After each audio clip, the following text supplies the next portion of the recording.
Je suis actuellement dans mon lit. Donc voilà. Donc on va commencer tout de suite avec le premier film. Pardon. C'est Wicked for Good, partie 2. La partie 1, je sais plus c'est quoi. Bon, c'est Wicked. Donc je vais vous lire le synopsis. Depuis qu'elle s'est opposée au magicien d'Oz, Elphaba est surnommée la méchante sorcière de l'Ouest par la population du pays d'Oz qui pense qu'elle est maléfique. De son côté, Glinda est devenue la figure populaire du régime du magicien et est surnommée la bonne Glinda, tandis que Fiero devient le capitaine de la garde du magicien, bien qu'il doute encore de la culpabilité d'Elphaba. Alors le second volet, honnêtement, je l'ai pas trouvé aussi bon que le premier. J'ai oublié la moitié du film parce que ça date du mois de décembre. Ça va bientôt faire 2 mois que je l'ai vu. Mais je lui avais mis une note de 3 sur 5. Donc bon, c'est la moyenne. Mais j'avais préféré le premier, honnêtement, même les chansons, etc. Ça m'avait plus marqué que là, en fait, le deuxième, il est oubliable, en fait, puisque là, je l'ai vu, c'était le 9 décembre. Et bah, je me rappelle plus la moitié du film. Mais franchement, il était sympathique, quoi, voilà. Sympathique, mais sans plus. J'ai l'impression que les lumières, les couleurs, etc. étaient assez fades en fait par rapport au premier. Et puis voilà, honnêtement, je saurais même pas quoi vous dire par rapport à ce film. On va passer au deuxième film. Au deuxième qui était Avatar, le troisième volet. Donc le synopsis. Aux prises avec le chagrin après la mort de Netayam, la famille de Jake et Neytiri rencontre une nouvelle tribu agressive, les Na'vi du centre. Ce peuple des centres est dirigé par le fougueux Varang, alors que le conflit sur Pandora s'intensifie. Alors, fougueuse du coup, vu que Varang est une femme. Mais voilà, du coup, c'est le troisième volet d'Avatar, en sachant que la voix de l'eau et c'est quoi déjà, de feu et de cendre, de base ça devait être un film, ça devait faire un film, mais bon, vu que ça dure 3 heures, le monsieur n'allait pas faire un film de 6 heures, donc ça a été coupé en 2 parties. Donc voilà, il y a voilà, de nombreuses polémiques, je sais pas si c'est comme ça qu'on peut dire, mais voilà, les gens comprenaient pas pourquoi ça ressemblait étonnamment au deuxième film, alors que bah, c'est la suite directe. En fait, il n'y a pas de saut dans le temps, comme dans le premier et le deuxième où il y a un saut de, je sais même plus combien d'années, mais il y a un saut. Là, il n'y a pas de saut, c'est direct la suite. Donc voilà, les gens ne comprenaient pas, mais bon, moi j'ai bien aimé, franchement, le monde d'Avatar, moi c'est un monde incroyable. Les effets spéciaux, franchement, depuis 2009, je crois que le premier film est sorti en 2009, ça n'a pas bougé. La qualité est toujours au rendez-vous, donc ça, je trouve ça incroyable. Donc moi j'ai adoré. Là, il y a du coup le thème du deuil qui est abordé. Voilà, le deuil d'un enfant, d'un frère, etc. Donc super touchant. Et voilà, on va découvrir pas un nouveau peuple, donc de cendres. Voilà, donc il y a plein de thèmes qui sont abordés. Je trouve ça hyper touchant. Moi j'ai pleuré honnêtement en regardant le film, puisque le deuxième frère, il y a Netayam et il y a Loak. Loak, franchement, il m'a grave touché dans ce film. En plus, c'est lui qui fait la voix off. Je sais pas comme ça qu'on dit, mais en lui, c'est lui qui compte en fait le récit de ce film. Et franchement, il m'a grave touché. Loak m'a grave touché. Donc voilà. Voilà, bon, la famille est encore séparée. Donc ils vont vivre plusieurs choses, voilà, chacun et chacune. Donc je trouve ça hyper intéressant. Et franchement, si vous l'avez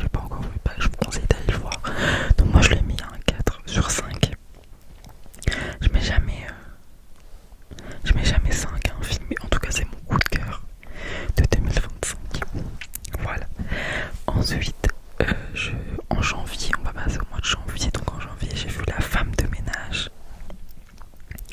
Donc je vais vous lire le synopsis. Millie fait le ménage dans la maison des Winchester, une riche famille new-yorkaise. Elle récupère aussi leur fille à l'école et prépare les repas avant d'aller se coucher dans sa chambre, située au grenier. Alors, je pense que vous savez tous que c'est tiré d'un livre de Faida McGeddon, si je prononce bien son nom. Voilà. Donc c'est tiré d'un livre. Alors, j'ai lu le livre. Voilà, pour ceux qui veulent recommencer la lecture, etc. Voilà, qui n'ont plus l'habitude de lire, franchement, le livre est hyper simple. Hyper fluide, ça, enfin voilà, il n'y a pas des trucs compliqués, etc. Donc voilà, si vous avez envie de recommencer la lecture, je vous conseille ce livre parce qu'il est facile, etc. D'accès, enfin je sais pas comment dire, mais bref, vous avez compris, je pense. Donc par rapport au livre, pardon, bon, il y a des petites choses qui changent, mais bon, c'est comme tous les livres. Ils sont adaptés en film par la suite, enfin voilà, c'est pas copier-coller, donc forcément il y a des choses qui changent, mais pour le film, honnêtement, l'actrice là, Sydney Sweeney, bon, dans ce film elle est, non, désolée, bon, après je sais pas si dans les autres films, parce que moi j'ai pas regardé 6 autres films, à part dans Euphoria, donc je sais pas si c'est une bonne ou une mauvaise actrice, mais en tout cas dans ce film là, voilà, ça laisse à désirer, pardon. Donc il y a Amanda Seyfried, je sais pas si c'est comme ça qu'on prononce, mais voilà, qui relève un peu le niveau du film. Voilà, après, est-ce que j'ai bien aimé? Bon, c'est midi, honnêtement, je suis allumé combien? Oui, je suis à 2/5. Bon, oui, ça vaut 2/5, honnêtement. C'est pas du grand cinéma, quoi, mais c'est sympathique. Bon, il y a plein de gens qui disent qui s'attendaient au retournement de situation. Moi, je m'y attendais pas. J'avais commencé le livre.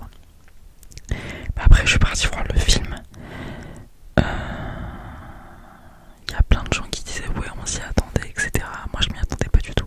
Alors peut-être parce que je regarde pas beaucoup de thrillers, etc. Du coup, j'ai pas cette capacité à voir ce qui va se passer, etc. Même si dans certains films, c'est évident. Enfin, tu le remarques dès le début, qu'est-ce qui va se passer, etc. Là, je m'y attendais pas. Voilà. Après, j'ai fini le livre, donc forcément, je m'y attendais. Vous vous doutez bien. Mais voilà, il y a quelque chose qui diffère, mais en soi, c'est pas des choses marquantes, voilà, qui sont changées, donc voilà, ça va. Après, ouais, donc j'ai mis 2/5. Voilà, puisque je pense qu'en termes de film, de qualité de film, on a vu mieux. Donc ensuite, j'ai vu Fursi, Né libre. Alors Fursi, je vais vous lire le synopsis. La Réunion, 1817, à la mort de sa mère, l'esclave Fursi découvre des documents qui pourraient faire de lui un homme libre.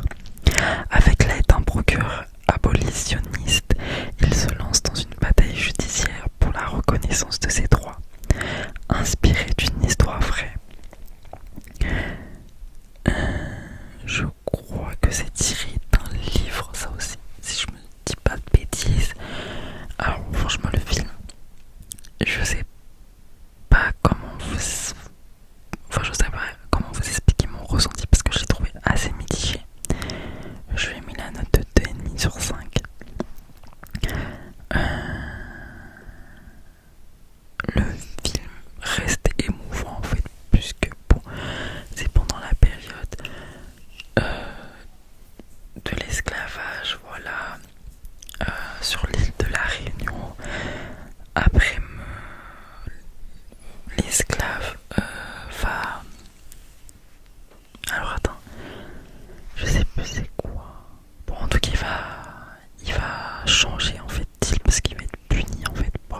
sais pas si c'est comment c'est filmé, si c'est les acteurs, si c'est les décors, etc. Mais je sais pas, j'ai pas trouvé. Enfin je sais pas, il y a pas cette étincelle en fait. Je saurais pas comment vous dire, je sais pas si vous l'avez vu. Mais bon voilà, j'étais mitigée, c'est pas j'aime pas, mais c'est pas j'aime en fait, c'est pas... Voilà, je suis entre les deux, donc c'est pour ça que je suis limite 2,5. Mais voilà, après, c'est pas une fatalité. Hein. Ouais, je vais voir. Je suis obligé d'accepter. Ouais, par la presse, c'est une moyenne de 3,3, les spectateurs 3,7. Je suis allé regarder sur Allociné. Mais voilà, moi je sais pas, je suis mitigée. Si vous l'avez vu, n'hésitez pas à me dire ce que vous en avez pensé comme d'habitude.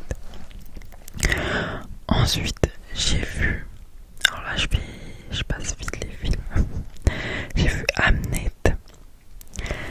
Donc je vais vous lire le synopsis. Angleterre, 1580. Un professeur de latin fauché fait la connaissance d'Agnès, jeune femme à l'esprit libre. Fascinés l'un par l'autre, ils entament une liaison fougueuse avant de se marier et d'avoir 3 enfants. Tandis que Will tente sa chance comme dramaturge à Londres, Agnès assume seule les tâches domestiques. Lorsqu'un drame se produit, le couple, autrefois profondément uni, vacille, mais c'est de leur épreuve commune que naîtra l'inspiration d'un chef-d'œuvre universel. Alors le film, voilà, j'ai vu plein de gens en parler sur les réseaux sociaux, après l'avoir vu bien évidemment, comme quoi celle-là s'avait touché, qu'ils avaient pleuré, etc. Alors moi le film m'a touché mais j'ai pas pleuré. Peut-être que je suis une psychopathe, je ne sais pas. Pour vous dire, j'ai plus ressenti d'émotion en regardant Avatar qu'en regardant Hamnet. Alors que, bon, si vous l'avez pas vu passer, mais voilà, ça va parler du deuil aussi, voilà, de l'amour, du deuil, la perte de quelqu'un. Donc, c'est la même chose, quoi. Enfin, c'est la même chose. C'est le même thème. Mais je sais pas, j'ai pas... Le film est très bien. Ça, y a pas de doute là-dessus, mais j'ai pas été touchée de la même manière que ce que j'ai pu voir sur les réseaux. Donc voilà, mais le film est très bien avec. Je vous ai pas dit les autres acteurs des films. Oups. Mais c'est avec Jessie Buckley. Je sais pas si je prononce bien, qui joue Agnès, et Paul Mescal qui joue Will Shakespeare. Donc voilà, le film dure un peu plus de 2 heures. Film très bien, très qualitatif. Franchement, j'ai adoré l'ambiance, le décor, les costumes. Voilà, ça nous plonge vraiment dans l'Angleterre ancienne, si je puis dire. Et voilà, j'ai adoré. Franchement, allez le voir. Moi, je lui ai mis combien? J'ai mis 4. Voilà, je pense que ça va être... C'est pas un coup de cœur, mais franchement, on peut pas dire que le film est mal tourné ou que les acteurs sont nuls, parce que c'est tout le contraire. Et même les enfants, parce que puisqu'ils vont avoir 3 enfants, les enfants sont touchants en fait, ils jouent trop bien. Donc surtout l'aîné, alors ça je t'ai pas dit, mais c'est l'aîné. Non, c'est pas l'aîné. Il va y avoir la fille aînée, donc qui est la plus grande, et après ce sera des jumeaux. Donc les jumeaux, ce sont une fille et un garçon, et le garçon joue, enfin, il est super touchant, honnêtement, j'ai adoré. Donc voilà. Et ensuite, dernier film que j'ai vu, je l'ai vu quand déjà? Bah samedi. C'est Gourou. Gourou avec Pierre Ninet. Pierre que j'adore, mais là dans ce film, je sais pas, bref, je vais vous lire le synopsis. Alors, Mathieu Vasseur, surnommé Matt, est le coach en développement personnel le plus suivi de France. À l'heure où les gens ne croient plus à la politique et se détournent de la religion,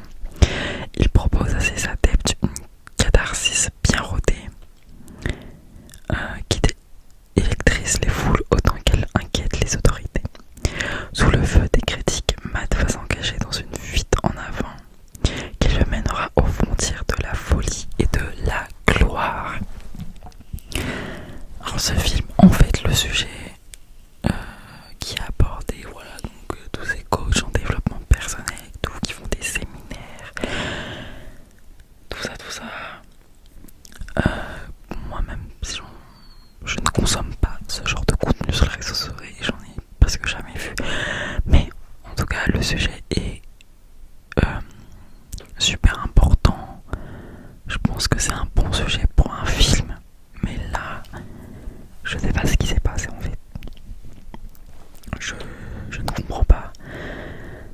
Moi j'ai pas... Il y a des moments, ça m'arrive rarement. Enfin si, ça m'arrive des fois, mais j'étais gênée.